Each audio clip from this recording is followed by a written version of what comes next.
House of Cards is a really good show, but it's also one that I had avoided for a long time because politics was never really something that interested me. However, back in 2015, when the American elections basically became an international meme, I decided to give it a shot since I became genuinely interested in how American politics worked, and watching a TV show about it seemed much more exciting than reading a massive Wikipedia page. So I went in with the lowest of expectations, but I just ended up binge watching the first 3 seasons in less than a week, and since then I've rewatched the show about 3 times, I think.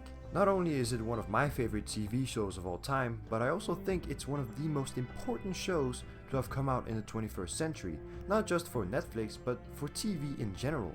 So in this video we are going to take a look at what House of Cards did in order to appeal to such a large audience, and what psychological tricks Netflix used to almost ensure that their first original show was going to become a massive hit.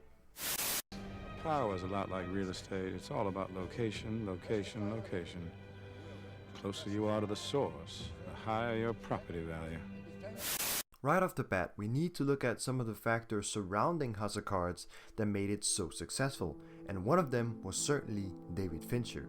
A guy who had directed some of the most iconic movies of recent time was going to play a central role in the creation of the show, which was bound to turn up something noteworthy. Plus, Kevin Spacey, who at the time was a well-respected Hollywood star with 2 Oscar wins under his belt, was going to play the main character. To have a big movie star play a leading role in a TV show was incredibly uncommon, and his star power meant that House of Cards was already going to receive a lot of free press even before its release. But simply having a capable director, a bankable star, and a big company throwing their weight behind the show doesn't necessarily guarantee that it'll be any good.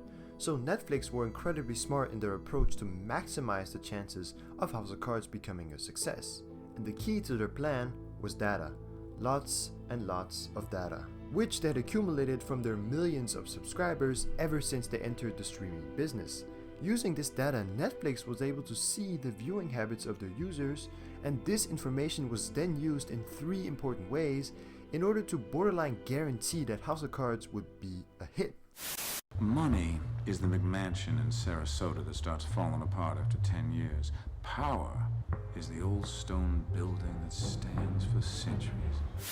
The world of TV is brutal. About 65% of shows get cancelled after just the first season. That means only about 1/3 of all shows that are produced ever make it past season 1. So typically when a network is approached with an idea for a show, they're very cautious and will start off by only putting down money for the production studio to make 1 episode, which is called a pilot, and if the network is happy with what they see, they'll go on and order more episodes to be made. Now what's interesting is that when Netflix were approached with the idea for House of Cards, they ordered 26 episodes right off the bat and a reported investment of around $100 million. That's a lot of faith to put into a product that's not even complete yet. So how did Netflix have the balls to make such a seemingly bold move? Well, every day they get massive amounts of data from the people streaming from their site, and Netflix executives reportedly used this information to conclude that House of Cards was a promising bet to make, as the data indicated that the same subscribers who loved the original BBC production also gobbled down movies starring Kevin Spacey or directed by David Fincher. Therefore, concluded Netflix executives, a remake of the BBC drama with Spacey and Fincher attached was a no-brainer. Using this information, Netflix determined that the pool of viewers that fit into this group was substantial enough to warrant the making of House of Cards. After all, we are nothing more or less than what we choose to reveal. What I am to Claire is not what I am to Zoe, just as Zoe is not to me what she is to her father. Now the second way data was used was in the promotion of the show. Instead of just spending millions and millions of dollars on online marketing, Netflix used the data they had amassed over the past few years to recommend House of Cards to those who are likely to enjoy it based on their viewing habits. But what's even more amazing is that Netflix reportedly made 10 different cuts to the trailer, each geared toward different audiences. So for example, if you had a history of watching movies featuring Kevin Spacey, you would see a trailer predominantly showing him. If you watched a lot of movies starring women, the trailer would mostly show Robin Wright or some other major female character. And if you had a history of watching David Fincher films, you would see a trailer with scenes showcasing his directorial style. From the lion's den to a pack of wolves, when your fresh meat, kill and throw them something fresher. Finally, the third way Netflix used data was in how they chose to release the show. When the first season of House of Cards was released, all 13 episodes were made available at the same time, which was a pretty unorthodox move. At the time, the chief content officer of Netflix said in a statement, "Our viewing data shows that the majority of streamers would actually prefer to have a whole season of a show available to watch at their own pace." This eventually became known as the phenomenon binge watching. But before we can dive into why binge watching has become such a widespread trend, we need to first look at how TV shows have been traditionally released. So, the goal of any TV channel is of course to have the most amount of people watching their content, as that means more money from advertisements. But everything on TV is scheduled to broadcast at a specific time, and you can't control when the viewers will tune in. So even if a given TV show has been produced, the TV station can't just go ahead and air all the episodes the same day, as they have no control over when the fans of the show will even tune in, or even how many episodes they want to watch back to back. Therefore, the best option is to diversify your programming. Usually this is done by airing TV shows on a weekly schedule, so that during the course of a week, you have a wide variety of shows that can attract many different viewers. This is the reason why episodic series like sitcoms and procedural dramas have always dominated primetime TV, as every episode has its own tightly contained story, and so it doesn't really matter if you missed last week's episode or even last year's season. You can always tune in and still have a fundamental understanding of what's going on. This makes them an easy sell for people who are just looking for something to unwind with. On the other hand, serialized TV shows have always been a lot less prevalent on basic cable and were mostly consigned to premium channels like HBO and AMC. And that's not because serialized TV shows just appeal to some sort of niche. Shows like Lost and The Sopranos gained mainstream success during their run. Ironically, it seems that the reason for their lack of presence is also the reason for why people seem to enjoy them so much, which is that serialized TV shows have an overarching narrative, often involving complex stories where each episode builds on the last, which creates a sense of urgency and intrigue. However, this also means that your enjoyment of the show is entirely dependent on you following the plot very closely, and missing just one episode can be detrimental to the entire experience, which could easily happen as a given TV show airs at a fixed time every week, and most people just don't plan their day-to-day life around when to watch TV. Plus, waiting an entire week for the next episode runs the risk of people losing interest and forgetting about the show entirely.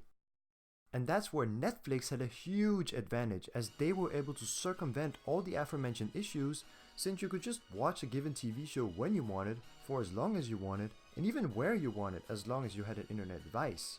This meant that serialized TV shows were just much more accessible on their platform. In fact, Vince Gilligan, the creator of Breaking Bad, has even credited Netflix for keeping his show on the air past season 2, as a lot of new fans were introduced to the show due to the fact that they could just binge it on Netflix whenever they wanted. But why do people love to binge watch TV shows? Well, the reason why is actually pretty interesting, and it has to do with the quote-unquote pleasure center in our brain, which releases the drug known as dopamine. The most compelling theory for why the human brain developed this system is that it was a way to aid in survival and reproduction, meaning that when you eat, exercise, or have sex, your brain would reward you with pleasure, and this would encourage you to seek out activities that would get you rewarded, therefore creating a reinforcing loop that would increase your chances of surviving longer and reproducing more. So now the question is, why does your brain reward you for watching Netflix? Well, the human brain is designed to pay close attention to quickly changing images and interesting sounds, as being aware of your surroundings is very important for survival. And TV just feeds you with an extraordinary amount of quick cuts, visually stimulating imagery, and diverse sounds that is virtually unmatched in the real world. Which means that your brain is constantly rewarding you for paying attention, and when the episode ends, your brain encourages you to keep going. But whereas back in the day you were forced to wait a week for the next episode, on Netflix you can just get instant gratification right away with just one click. So to give a quick recap on the way Netflix used data. First, they created a show that they knew would resonate with a large group of viewers. Second, they figured out how to promote the show in different ways to people who were likely to be interested. And finally, they released the show in a way that allowed people to consume it at whatever pace they wanted. But despite the fact that Netflix's use of data certainly played a big role in the success that House of Cards eventually achieved, data can only really do so much, and at the end of the day, if the show itself wasn't engaging, no one would care. One heartbeat away from the presidency, not a single vote cast in my name. Democracy is so overrated. The government is one of these single entities that has the most influence over your life, yet conversely you as the average individual has very little sway on how it's run. While in most countries you can vote for a politician that you feel should help run the country, one vote doesn't really make a whole lot of a difference. And don't get me wrong, I'm not trying to say that voting is inconsequential, but the chances of a single vote being pivotal is very low. This is already pretty frustrating since humans have always sought to gain as much control over the environment as possible. So not helping the matter is the fact that even if the person you support gets into a position of power, there really isn't any guarantee at all that they will adhere to your wishes or even the promises that they have made. If anything, history has shown that politicians very often have had a hard time delivering on the monumental changes that they so often promise, and most of the time things just stay relatively the same. This has resulted in people becoming increasingly cynical towards politics. The way that deals are negotiated and who really holds the most influence in government is also very often kept out of the public eye and hid behind closed doors, which naturally has made people curious as to how policy is really decided, while at the same time sowing a lot of doubt over the legitimacy of the decisions being made, as they often seem to benefit the wrong people. All this has made people increasingly pessimistic and skeptical towards the government, which is especially true in the United States. In fact, a Gallup poll which asked the question, is corruption widespread throughout the government in this country or not, showed that in the year 2013, which is also the year House of Cards premiered, 79% of Americans said yes. 79% thought that the government was corrupt. And there are literally dozens of other polls that show that there's an increasing discontent with the current state of politics. This has created the perfect grounds for a show like House of Cards, as the way it portrays politics is a big part of its appeal. Typically, in a story where the government or ruling class is broken, it's the task of the main characters to bring about great change, root out the corruption, and create a better and more fair system. But what's interesting about House of Cards is that our main characters don't try to stop the corruption, they actively participate in it. Frank and Claire are not good people, nor do they even want to be. They only have one objective: power. Murder, corruption, blackmail, nothing is out of the question as long as they win. And it's not just the Underwoods. Most of the characters that have any real influence are much more preoccupied with advancing their own interests rather than actually helping the people. In fact, political ambition often ends up hurting the average citizen. And the characters who actually do have principles, the ones who truly want to do some good, are either pushed out of power or forced to submit, as they stand no chance against the ruthless pragmatism that dominates Washington. This incredibly cynical and exaggerated depiction lets the viewer indulge in their darkest fantasy of how truly messed up politics has become behind the scenes, making for this deeply cathartic experience. Just to be clear, it's not that I haven't always known you were there. It's that I have mixed feelings about you. I question your intentions. Having Frank and later on Claire break the fourth wall was also just a brilliant decision by the writers, not only because it fits into the theme that politics has become theater, but also because it makes us the viewer feel like we're closer to the Underwoods. This way we get charmed by the trust they place in us and their willingness to show us their darkest secrets. We start to actually root for their success, almost becoming their partner in crime, which makes watching Frank and Claire manipulate their gullible victims while we the audience know exactly what's going on deeply satisfying. Oh, don't deny it. You've loved it. You don't actually need me to stand for anything. You just need me to stand.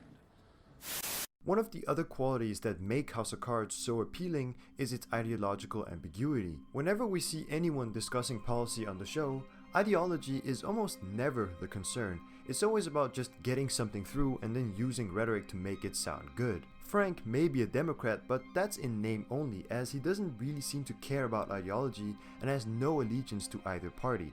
In fact, he will actively hurt his own party if it means advancing his own interests. I think that in a time where politics has become incredibly divisive, a show like House of Cards that just kind of shits on everyone is a breath of fresh air. Ironically, I have seen people say that House of Cards is trying to push some political agenda, which I find kind of weird because to me at least, The show has very little to do with political ideology and much more to do with ambition, manipulation, and power plays. Basically, it's a show about how politics works. But despite the fact that House of Cards is of course a show predominantly about politics, you don't really need to be that knowledgeable about the American political system to enjoy it. When I first sat down to watch the show, I didn't even know what the midterms were, or what the Secretary of State did, or what the characters meant when they kept referring to the House.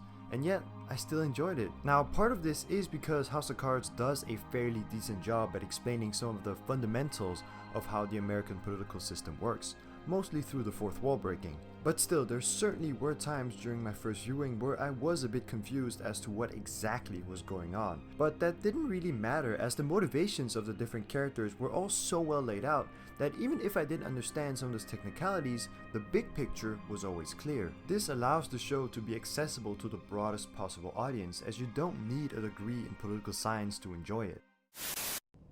That's right. We don't submit to terror.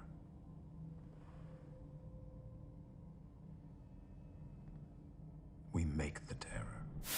However, at its core, the backbone that carries House of Cards is the relationship between Frank and Claire. Because while I certainly think that all the political commentary was fun and engaging to people, I don't think the show would have been as successful if the main characters weren't appealing to the viewers. And Frank and Claire had such a unique dynamic.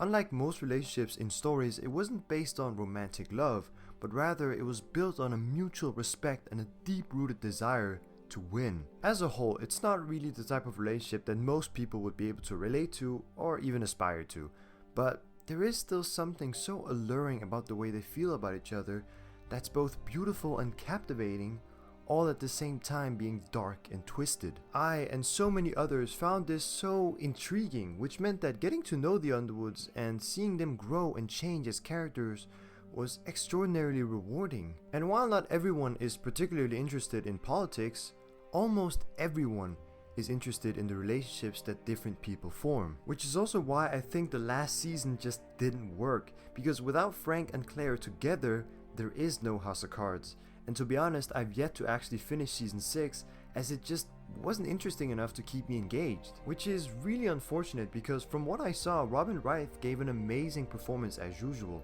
and I did see some pretty interesting ideas on display. But the firing of Kevin Spacey due to the sexual assault allegations mid-production was obviously going to take its toll on the story, as the ending of season 5 felt like the culmination of what all the previous seasons had built towards. And I can't help but feel a little sad that we'll never get to see what the shared fate of Frank and Claire was going to be. Regardless of all of this, I'm still so happy with what we got from House of Cards, and I don't just mean from the story. If Netflix hadn't been willing to take such a big risk on the original show, we may have never gotten other amazing shows like Narcos, Mindhunter, and BoJack Horseman. Part of the reason why I made this video was because I find the reasoning behind why things become popular extremely fascinating. But it was also just to highlight what House of Cards was able to accomplish. It pioneered a new way of releasing TV shows while simultaneously giving us an incredible story, and that's pretty amazing. If you have any thoughts on why House of Cards became popular, let me know down in the comments. There probably is a couple of things that I either didn't think of or forgot to mention for this video, so I am genuinely interested in what I might have missed. Other than that, you already know the deal. Feel free to leave a like, subscribing also helps a lot. Thank you for watching, and have a good day.